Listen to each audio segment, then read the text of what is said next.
जय शिवराय शेतकरी मित्रांनो, प्रयोगशील शेतकरी या आपल्या यूट्यूब चॅनलमध्ये आपले स्वागत आहे। आज आपण माहिती घेणार आहोत गोदावरी या तूर वाणाबद्दल। गोदावरी या तूर वाणाची चर्चा महाराष्ट्रावर चालू आहे। भरपूर उत्पन्नासाठी प्रसिद्ध असे हे वाण आहे। तर या वाणाचे कालावधी, वैशिष्ट्य आणि उत्पादन याबद्दल संपूर्ण माहिती आजच्या व्हिडिओमध्ये आपण घेणार आहोत। तर व्हिडिओ शेवटपर्यंत नक्की बघा। गोदावरी हे वाण बदनापूर कृषी विज्ञान केंद्राद्वारे प्रसारित करण्यात आलेले वाण आहे। या वाणाचे जर कालावधी बघितला आपण 160 ते 165 दिवसात परिपूर्ण होणारे हे वाण आहे। हे वाण विदर्भ आणि मराठवाड्यासाठी प्रसारित करण्यात आलेले आहे। हे कोरडवाहू आणि बागायती दोन्ही शेतीसाठी चांगल्या प्रकारे आपण या वाणाचे उत्पादन घेऊ शकतो। या वाणाचे जर वैशिष्ट्य आपण बघितले तर मर रोग आणि वांज रोग या दोन्ही रोगासाठी सहनशील हे वाण आहे।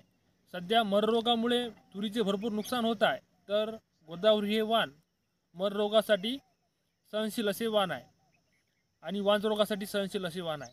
नंतर याचे उत्पादन जर बघितले तर विद्यापीठानुसार हेक्टरी उत्पादन 19 क्विंटल ते 24 क्विंटल हेक्टरी असे या वाणाचे उत्पादन आहे। तर काही शेतकऱ्यांनी योग्य प्रकारे नियोजन करून एकरी 19 क्विंटलपर्यंत गोदावरी या वाणाचे उत्पन्न घेतलेले आहे। तर हे वाण पांढऱ्या रंगाचे आहे। तर विदर्भात आपण मुख्यतः लाल रंगाचे तुरीचे उत्पन्न घेतो। तर मार्केटसाठी आपल्याला गोदावरी या वाणाची उपलब्धता नसू शकते।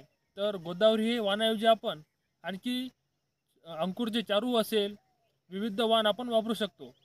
तर यावर्षी मी चारू, मारुती आणि PDKV अश्लेषा या 3 वाणाची पेरणी केली होती। तर 3 वाणापैकी मला चारू हे वाण चांगले वाटलेले आहे। कमी कालावधीत आणि चांगल्या उत्पन्नासाठी चारू हे वाण मी स्वतः अनुभव केलेला आहे आणि या वाणाचे आपले व्हिडिओ जे आपल्या चॅनलवर आहे कसा अनुभव आलेला आहे ते देखील मी शेअर केलेला आहे, आपल्या यूट्यूब चॅनलला अवेलेबल आहे। तर शेतकरी बंधूंनो, शेतीतले नवीन प्रयोग, शेतात जे नवीन प्रयोग केलेला आहे ते आपल्या चॅनलवर अपलोड करत असतो आणि शेतकऱ्यांना नवनवीन माहिती देण्याचा आपल्या चॅनलचा उद्देश आहे।